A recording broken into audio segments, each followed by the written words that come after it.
I have a friend here in Colorado who has a hard set rule: never go east of Denver, because why would you?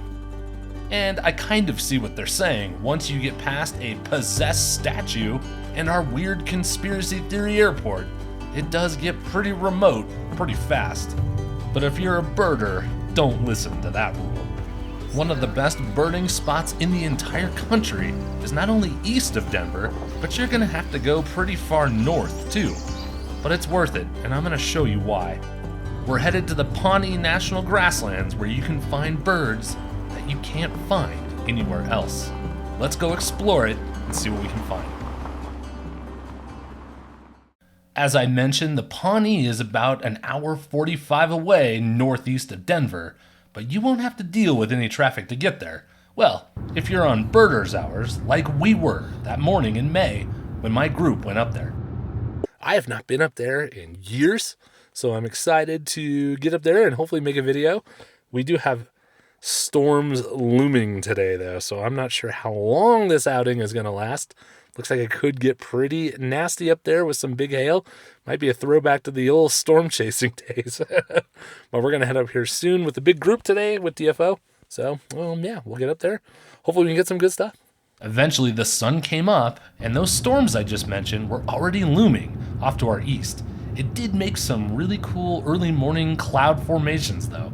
We eventually got up there and made our first stop here, which is the Crow Valley campground that has an amazing birder walk.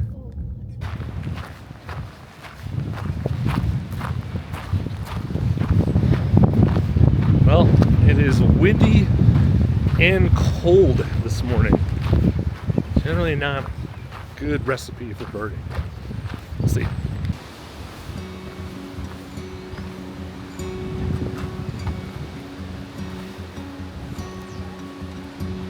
But despite the conditions, birds were actually really good.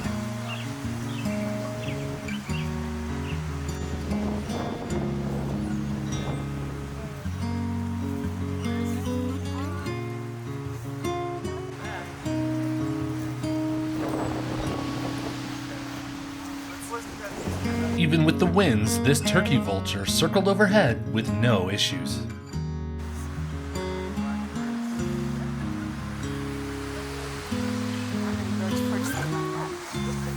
One of the trickier birds I was trying to photograph that day was around this group of branches, and eventually a brown thrasher who was building a nest within finally emerged and gave me a decent shot.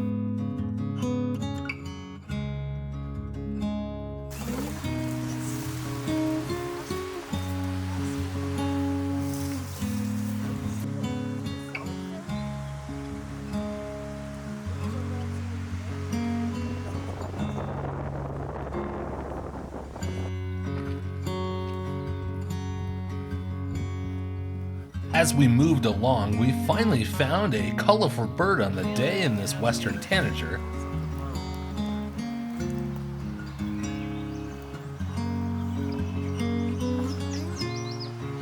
But then we came across another brown thrasher who was on the ground and going in between this post, where I was able to make my favorite photo of the day.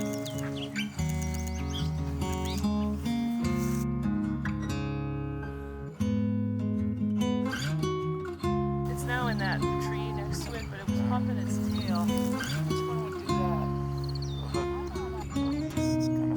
This one's pumping its tail. Is that Further along the trail at this opening, we ran into our warbler surprise of the day. There were two birds skulking around in this tree. One was an American redstart, not that unusual. The other was this chestnut-sided warbler, definitely unusual for Colorado. It's funny up there, right with each other. Man. Oh, there was two. Yeah, just one.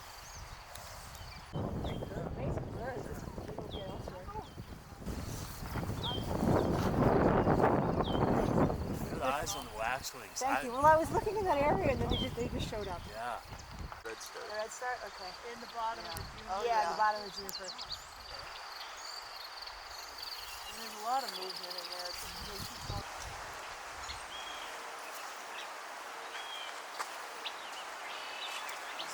Crow Valley Campground had certainly overachieved for us as we saw these last 2 flycatchers before we moved on to the wildlife drive.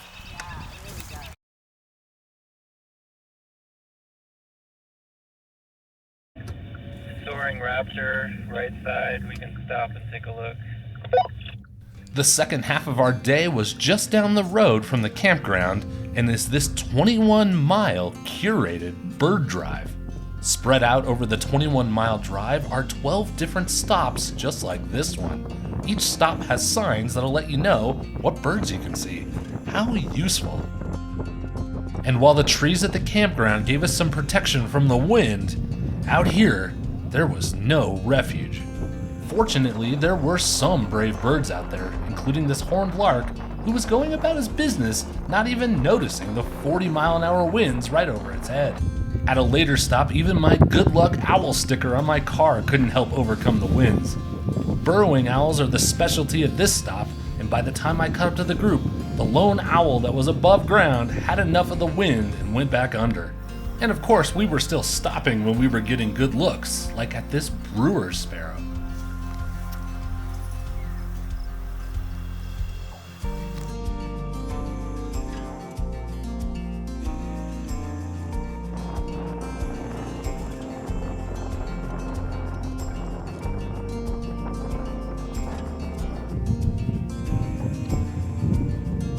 And despite the conditions, I was able to actually accomplish one of my goals for the day, which was to get some decent shots of these guys.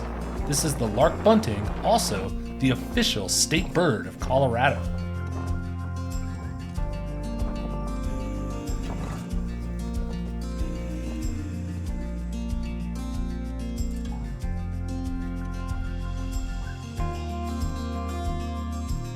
Raptor-wise, it was pretty sparse out there, but it was interesting watching this Swainson's hawk use the wind to hover almost like a northern harrier.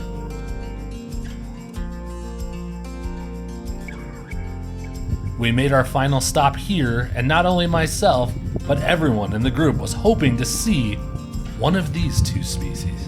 The Pawnee offers up one of the most reliable places in the entire country to see the thick-billed longspur and chestnut-colored longspur. On this exact road, I've seen hundreds of them before, and on this day, we hit pay dirt again. It wasn't the hundreds that I had seen before, but it was still nice to at least see one thick-billed longspur that was just right in the middle of the road. It was unfortunate that the wind had put such a damper on the day, but it was definitely good to end with a highlight species. Alright, well that is the Pawnee National Grasslands here in Colorado, a very famous and well-known birding location. So the video was sort of, if you come to Colorado to go birding, or if you are a birder here and you haven't been up there, you should definitely do it. And, even though the weather that day really, banged us out there on the bird drive. But again, I thought what we got at the Crow Valley Campground was way more than I was expecting. We had that great sighting of the chestnut-sided warbler. We also had a blackpoll warbler in this outing too. It was very quick. I wasn't even able to get a photo of, but I did get a quick look at it, which was awesome to see before that blackpoll heads even further north. So yeah, at that Crow Valley Campground, it's really great because it's just an awesome migrant trap. So go there during any of the migrations and you have a chance to see some really cool stuff. And then the bird drive, I had done before. I mentioned in the video that on that stretch where you can see all the longspurs, at one point I had seen hundreds of them, and it was mixed between both species. I think it was more thick-billed than the chestnut collared, but still they were out there like crazy. So to then only get that one, was a little disappointing, I think, for the whole group. But overall, it was still cool to see the one. And, it's not an easy species to see. But yeah, again, the Pawnee is a great place to see both species. But yeah, the weather that day, as you guys know, I'm a weather nerd also. And I had seen the forecast the day before that was calling for some pretty nasty storms right out on the Pawnee the day we went out there.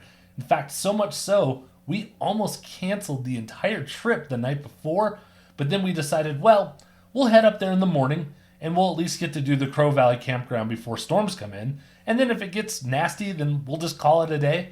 But obviously, we got to do the whole tour, and the storms really never came around that day. So we got lucky there, but unfortunately, tons of wind that day, which really kind of brought the birding drive down in species count, what you would normally see. We also did make an attempt for the mountain plovers out there, but that was unsuccessful. But again, another great species you can see pretty regularly out there. So anyways, that's my pitch here for the Pawnee National Grassland. If you've never been, if you're thinking about going, it is definitely worth the hour 45-ish drive out of Denver to get to. One last thing I also wanted to talk about was the live event from Friday, just a couple of days ago as I'm recording this. That did not go very well. This guy was our culprit. This is my camera that I put up on the roof of the car. You can see with these 3 suction cups, that's what mounts onto the roof. And they're really good. Like, you have to lock them down. And when I set everything up, I lock them down and I really shake the thing to make sure that it's not going to come off. Well, during the live event, I went down a bumpy dirt road, which loosened my guess on the suction cups. And the camera fell off the top of the car, down my windshield, onto the road. And of course, as this happens, I'm mortified. Not only because I don't want the camera to be damaged, but because it really messed up the whole live stream.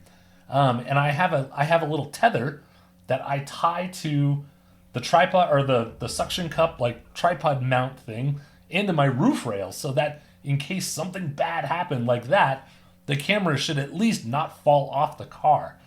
Well, the camera is so heavy that as it was sliding down, it just pulled the cord right out. It's like, so, oh man, what a disaster that was. So if you were on the live stream Friday night, I do really apologize about how bad it ended up being.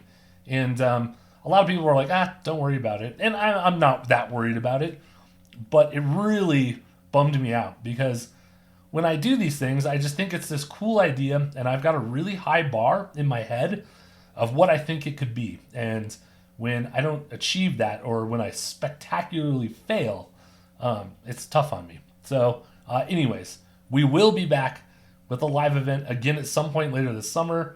I am reevaluating how I want to try to do this. I know there's a way that we can do this, and I can make it be at that level that I want. But it's going to need a little bit more time in the oven, I think. So anyways, thank you so much for watching this video. Coming up next, I'm going to do another video out with the new camera. I want to test out some of the video specific features of the camera, and I'm going to be focusing on hummingbirds. So look for that coming up soon. And also, my big trip for next year, for 2027, is coming together. So I should have a pretty cool reveal on that coming up soon too. It will not be to a place that you would think. It's going to be, oof. I'm hoping this happens. So anyways, thank you for watching this video. I will see you in the next one. Talk to you later. Bye-bye.